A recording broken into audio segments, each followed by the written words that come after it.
Hi, welcome to Blessings YouTube channel. This is the continuation video of correlation analysis.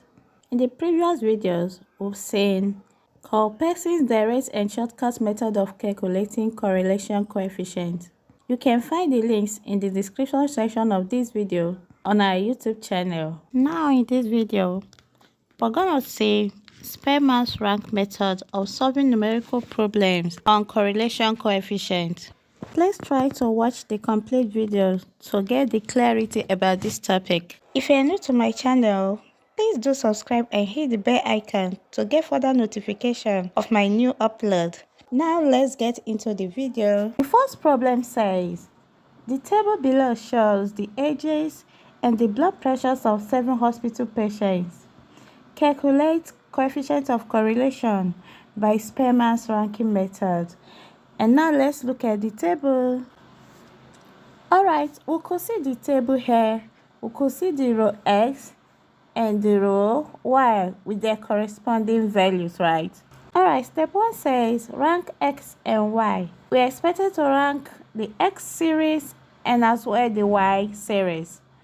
We'll start ranking by assigning 1 to the biggest number in this series, and then 2 to the next biggest number in the series. Same with the Y series. And here we go now.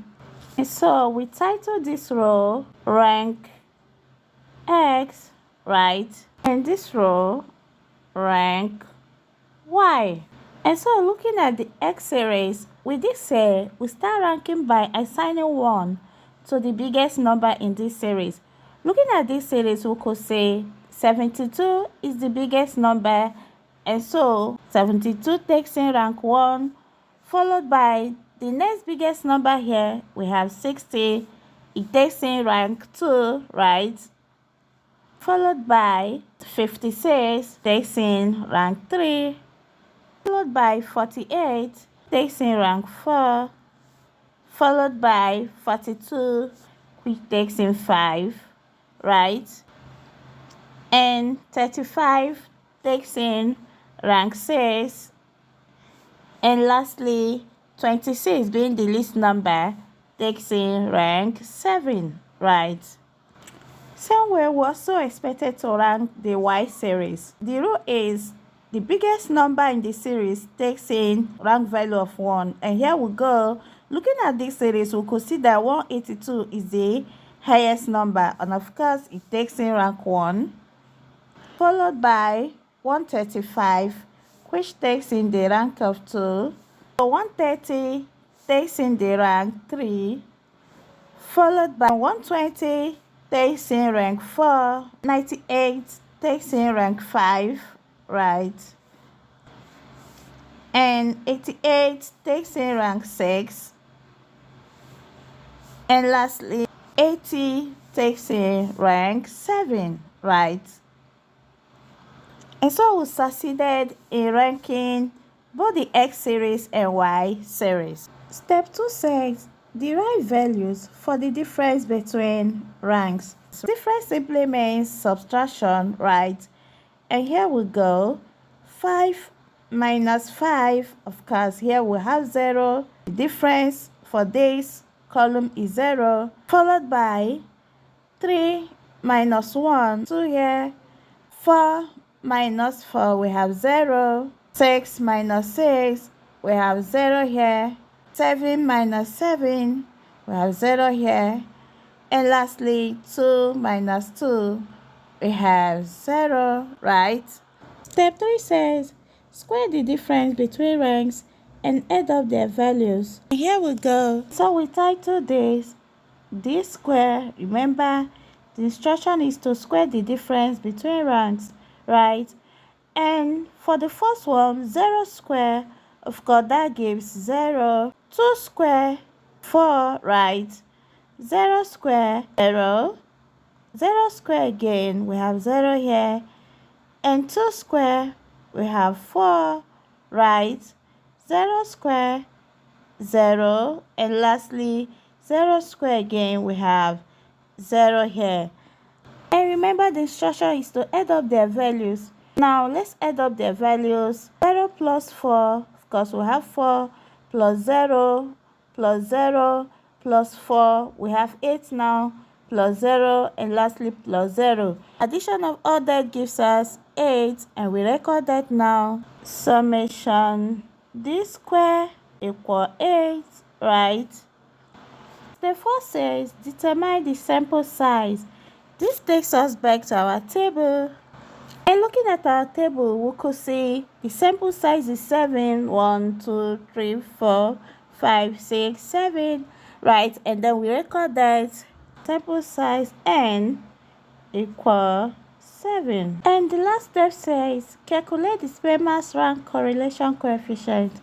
Calculating correlation coefficient using the Spearman's rank has a unique formula, and the formula goes thus: RS. R stands for correlation coefficient, and the S attached simply stands for the Spearman's rank, equal 1 minus 6 times summation d square over n times n square minus 1, right?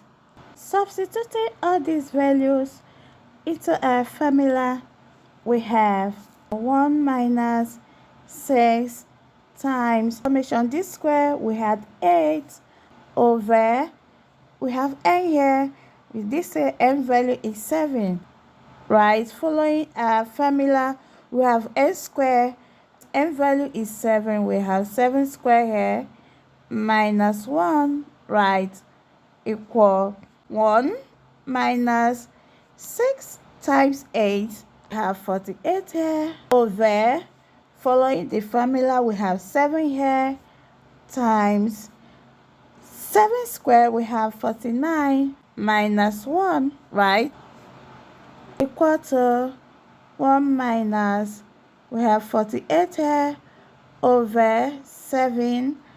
Of course, 49 minus 1 gives 48, right? 1 minus, we have 48 here, over 7 times 48. Of course, that gives 336. For 1 minus 48 divided by 336, 0.1429. And here we have 1 minus 0.1429 gives 0.8571. Therefore, the rank correlation equal 0.8571. So we've simply calculated the Spearman's rank correlation coefficient of the data we have in the table.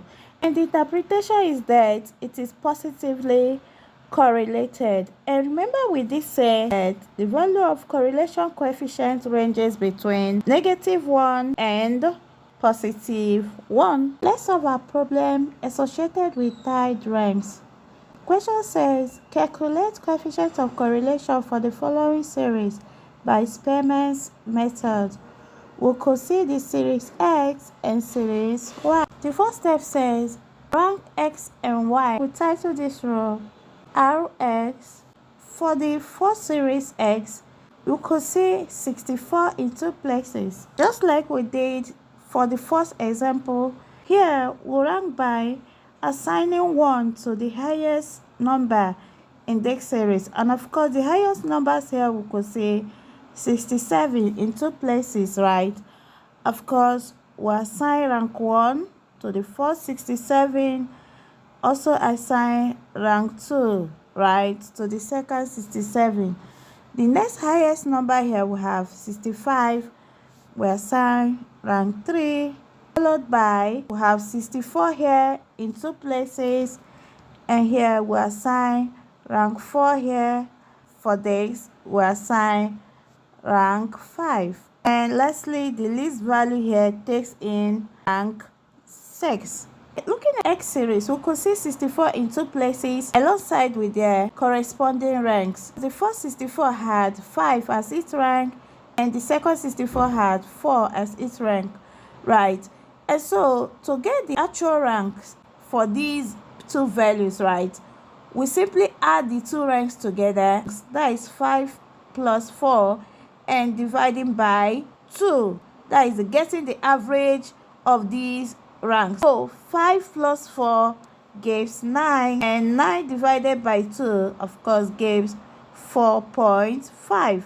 In place of 5 and 4, we substitute 4.5. So the rank for the first 64 would be 4.5. For the second 64, we also have 4.5. Same thing goes with these two values. We have 67 here and 67 here, and we could see their corresponding ranks 2 and 1.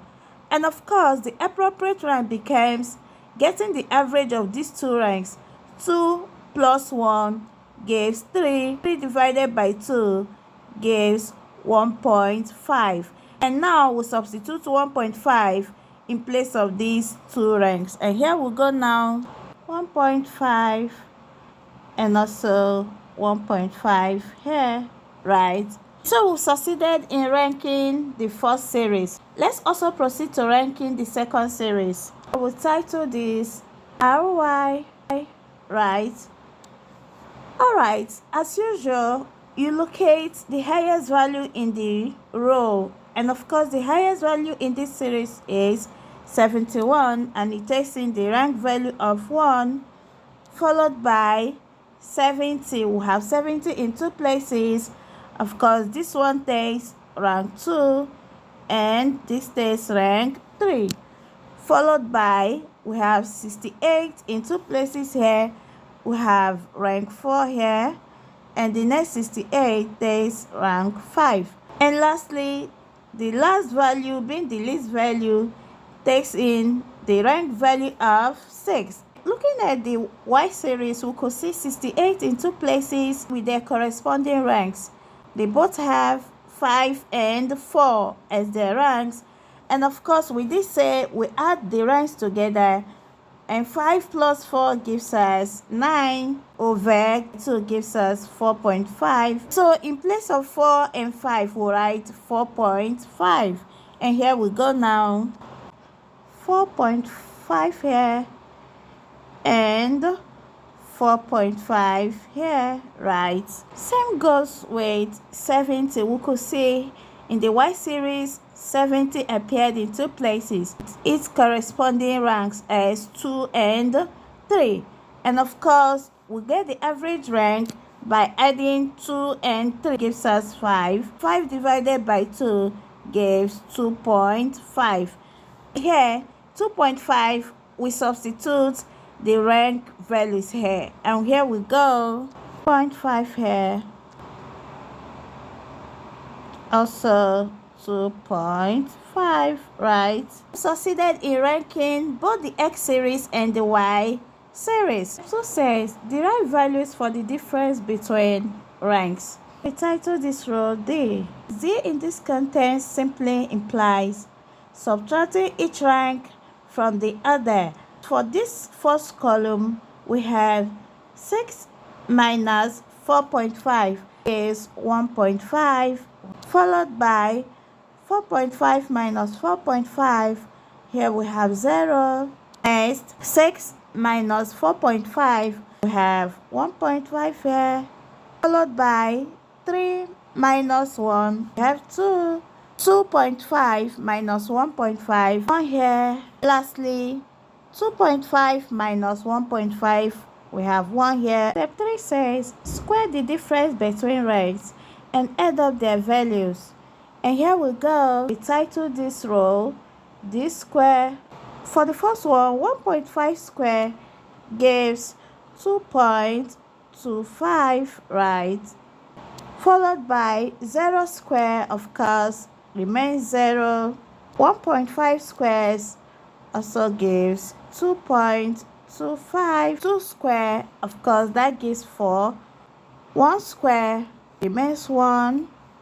And lastly, 1 square, also 1. And remember, the structure is to add up their values. And here we have 2.25 plus 0 plus 2.25 plus 4 plus 1, and lastly plus 1, 10.5. And we record that now. Summation D square equal 10.5. Next step says determine the sample size. This takes us back to our table. We could easily get this by count. We have 1, 2, 3, 4, 5, 6, and so our sample size is 6, and we record that now. N equals 6. The last step says calculate the coefficient of correlation. It's already established that for Spearman's rank, we have a unique formula for calculating the coefficient of correlation, which goes to 1 minus 6 times summation d square over n times n square minus 1, right? We already got values for summation d square and n. We substitute all these values now into a formula, and here we go. 1 minus 6 times summation d square, we got 10.5. We have 10.5 here over, we have n here. We did say our n value is 6, right? And so we record that now. We have 6, we have our open bracket, n square, 6 square minus 1. So going forward, we have our RS equal 1 minus, we have 6 times 10.5, and of course that gives 63 over 6, right? Of course 6 squared simply implies 6 times 6, 36. We have minus here, 1 equal 1 minus 63 over 6. 36 minus 1, we have 35, right? Going forward, 1 minus, we have 63 over 6 times 35 gives 210, right? Equal 1 minus, and of course 63 divided by 210 gives 0.3, and so our Spearman rank equal 1 minus 0.3 gives 0.7. So we've succeeded in calculating the coefficient of correlation for these tied ranks. I hope this video is helpful to everyone. Please look forward to subsequent video where we use the concurrent method in calculating correlation coefficient. Thank you so much for watching this video. Please don't forget to leave a comment, share this video, like, and subscribe to my channel. Bye.